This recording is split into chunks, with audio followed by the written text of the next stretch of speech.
I am a single gal, late 20s, and at a bit of a crossroads with my job potentially going 100% telework, which would free up where I could live. So I love being near my Maryland. Yeah, so we'll see. But I love being near my Maryland family and doing dinners, birthday parties, kind of the simple things. But I'm also finding a desire to move further south, maybe Tennessee, North Carolina. That's where I went to school. I have some friends down there. It's a bit warmer. Where'd you go to school? NC State, North Carolina, Raleigh. NC State. Okay. Well, sorry. I'm sorry about that Clemson hurdle you got to overcome where my daughter goes to. Go ahead. I'm listening. That's okay. I think our baseball team's going in the finals, so we'll make up for it there. All right. But anyway, so you want to this is the first time you will have lived apart from them? No, I actually just moved back from Chicago because I sensed like wanting to be back on the East Coast, where at least I could drive to them. Like I noticed that, Chicago wasn't feeling the same without having kind of that pillar, I guess, to be close to family. I have nephews and things like that. So I guess I just don't want to look back in my life and realize that I've made decisions based on my family at the expense of what I truly want. But it's tough for me to separate my desire to be near family with my desire for my own life. And so I guess my question is, how do I identify what it is I want when sometimes these things intertwine, but are sometimes at odds with one another? It's really tough.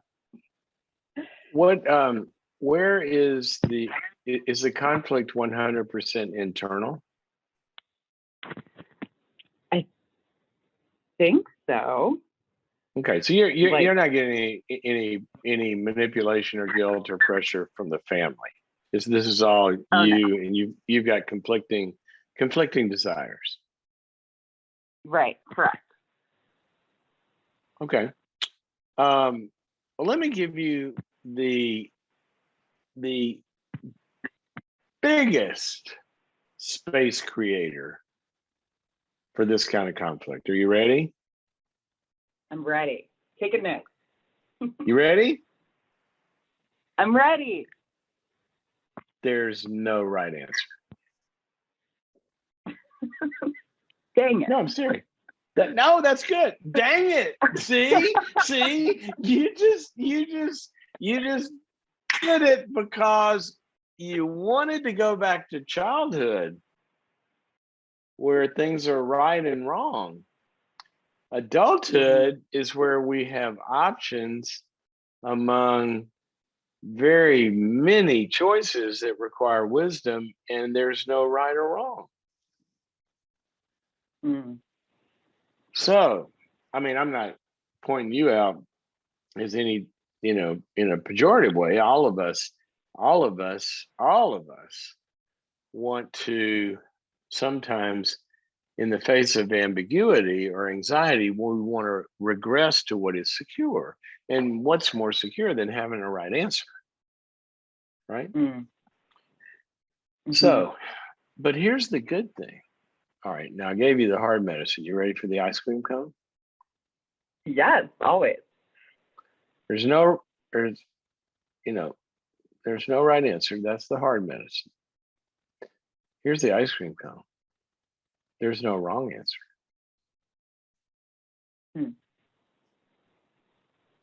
All right. Now, when we take right and wrong out of it, what does each one feel like?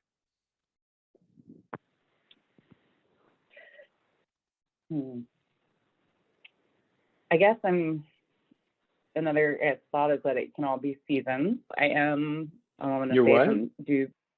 I'm a woman of faith. A woman of faith, so I do believe that like the spirit does prompt certain things, and so I'm wondering if maybe my desire to be close to family right now is like for a season, like while my nephews are growing up, and maybe all these other options or potential moves to go down south isn't completely off the table, but will maybe be later down the road. Okay, so here's another. Sit with that. Here's another very important principle. By the way, are you on a headset or something? No, I'm on my phone. No. Okay, just directly into the mic. Okay.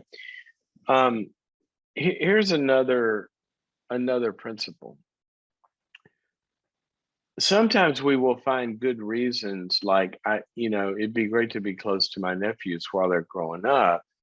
And that's a good reason to not do something that we're really not doing because we're afraid of it. I'm not talking about you here. I'm talking about a principle for everybody else. That sometimes we're afraid of something, and because we're afraid, it would be better to be around my nephews. And that gives us a good reason to not do what we're afraid of.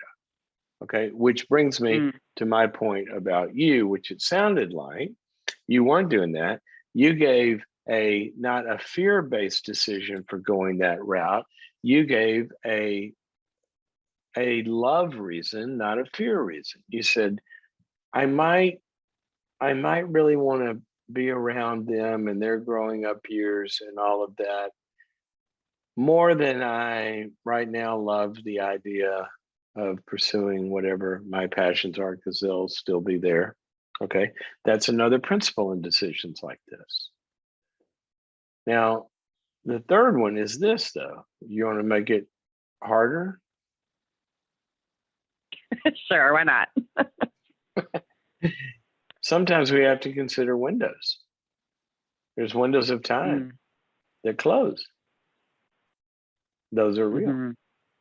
Now, sometimes people create false windows. If I don't do it now, I'll never be able to do it. Yes, yeah, you will. People go back to college at 80. So I would want you to look at time frames. I'd want you to look at motivation. Is it inside your head or outside your head, and get clear about external factors that are negative. I'd want you to look at where your passions are. I'd want you to look at windows. And I'd also give you another principle here.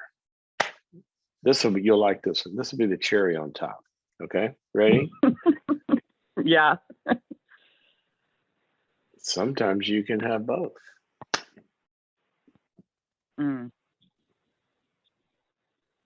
Sometimes you can have both, depending on your circumstances. Not everybody can, but you're single. You have a lot of mobility, right? Air travel is pretty cheap now. Right. You can go visit. You can plan. We have our extended family is I would say very, very close, and we don't live near anybody. Nor do they're scattered all over the country, really. But there are structured times we get together, and everybody stays in touch. In other words, sometimes you can have it all in certain ways. Now, you won't be there to give cookies and milk when they come home from school every day. Like maybe if you live next door, you could. But you got to figure out what's most important to you. There's no right answer. There's no wrong answer. I left my family at 22, 23 and went to California where nobody was. And that was really, really hard. But there was a calling that I had to pursue. Other people, the family would be the calling that they had to pursue. Nobody's good or bad here. You just have to figure out what you and God are up to in your life. Yeah. No, that's really good. Of just staying in tune with the spirit where it's called. Yeah. It does. Thank you so much. I appreciate it. Okay. And by the way,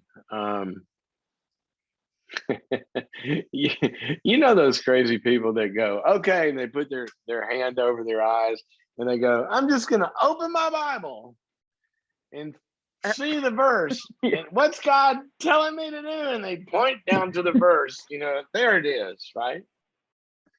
All right. I'm going to give you two of them. What if you did that? This is to show you there's no right or wrong. What if you did that and one day, okay, God, speak to me. And you pointed at the verse and it said, Abraham left Ur not knowing where he was going because God called him to leave his people. Okay. Yeah. All right. And then or you open up the one that says, he who's left mother or father or daughter will receive many more, where you left everybody to go do what God called you to do on the mission field or whatever. All right. And then the next day you open it up and you take your finger and you go right there. And Naomi is saying to Ruth, you got to go. Your husband's gone. You got to go pursue your own life. No, I will stay with you until you die. You're my mother-in-law. But her husband's dead. She's still going to stay with her. Oh, blessed are you for not leaving your family.